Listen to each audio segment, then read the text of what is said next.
பிரைஸ்லான். கர்த்தர் நல்லவர், அவர் கிருபை என்றும் உள்ளது. ஒவ்வொரு நாளும் அவர் நம்மை கிருபையாய் நடத்தி வருகிறார். இந்த நாளிலே கர்த்தருடைய வார்த்தை சொல்லுகிறது, சங்கீதங்களின் புஸ்தகம் 11ஆம் அதிகாரம் 4ஆம் வசனம். கர்த்தர் தம்முடைய பரிசுத்த ஆலயத்தில் இருக்கிறார், அவருடைய சிங்காசனம் பரலோகத்தில் இருக்கிறது, அவருடைய கண்கள் மனுபுத்திரை பார்க்கிறது, அவருடைய இமைகள் அவர்களை சோதித்து அறிகிறது என்று சொல்லி இங்க சங்கீதக்கார தாவீது சொல்றாரு, கர்த்தர் தம்முடைய பரிசுத்த ஆலயத்தில் இருக்கிறார், அவருடைய சிங்காசனம் பரலோகத்தில் இருக்கிறது, அவருடைய கண்கள் மனுபுத்திரரை பார்க்கிறது, அவருடைய இமைகள் அவர்களை சோதித்தருகிறது என்று சொல்றார். கர்த்தருடைய கண்கள் இந்த உலகத்துல நல்லோரையும் தீயோரையும் நோக்கி பார்க்கிறதா இருக்கிறது. அவருடைய கண்கள் இந்த பூமி எங்கும் உலாவிக் கொண்டிருக்கிறது என்று வேதம் சொல்லுகிறது.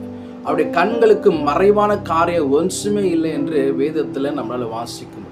வேதத்துல 1 ராஜாக்களின் புஸ்தகம் 21ஆம் அதிகாரத்தை நம்ம வாசிக்கும் போது, அங்க ஆகாப் என்றதான ராஜா நாபோத்துக்கிட்ட இருதான திராட்சை தோட்டத்தை அவர் கொலை செய்து அவர் எடுத்துக்கொண்டதை யாரும் பார்க்கல என்று சொல்லி அவர் நினைத்து கொண்டிருக்கும் போது, எலியா தீர்க்கதரிசி மூலமாக அவரிடத்துல கர்த்தருடைய வார்த்தையை அவர் சொல்லுகிறதை நம்மளால் வாசிக்க முடியும். 21 ராஜாக்கள் 21ஆம் அதிகாரம் 20ஆம் வசனத்தை வாசிக்கும் போது, அப்பொழுது ஆகாப் எலியாவை நோக்கி, என் பகையனே, என்னை கண்டுபிடித்தாய் என்றான். அதற்கு அவன், கண்டுபிடித்தேன், கர்த்தரின் பார்வைக்கு பொல்லாப்பானதை செய்ய நீ உன்னை விற்று போட்டாய் என்று சொல்றான். இங்க வேதம் சொல்லுகிறது, எலியா ஆகாப்பை பார்த்து சொல்றாரு, நீ இப்படிப்பட்ட காரியங்களை செய்ய உன்னை விற்று போட்டாயே என்று சொல்லி.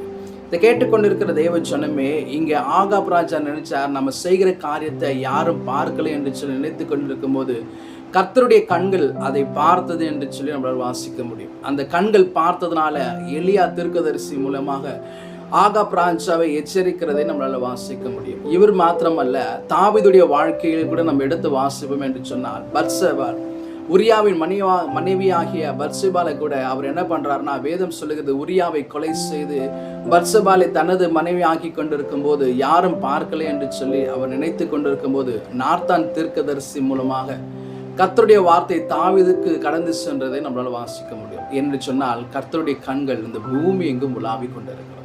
யாரும் பார்க்கல என்று சொல்லி நம் மறைமுகமாக செய்கிற காரியங்களை கர்த்தர் அவர் அறிகிறவராக இருக்கிறார். அதுதான் தாவீது சொல்றாரு, கர்த்தர் என் உட்காருதலையும் எழுந்திருக்கிறதையும் அவர் அறிந்திருக்கிறார், தூரத்திலிருந்து என் நினைவுகளை அறிகிறவராக இருக்கிறார், என்னை சுற்றியும் அவர் இருக்கிறார் என்று சொல்லி இதை கேட்டுக்கொண்டிருக்கிற தேவ சொன்னமே, நம்முடைய வாழ்க்கையிலும் கர்த்தருடைய கண்கள் நம்மை பார்க்கிறது, அவருடைய இமைகள் நம்மை சோதித்தறிகிறவராக இருக்கிறது.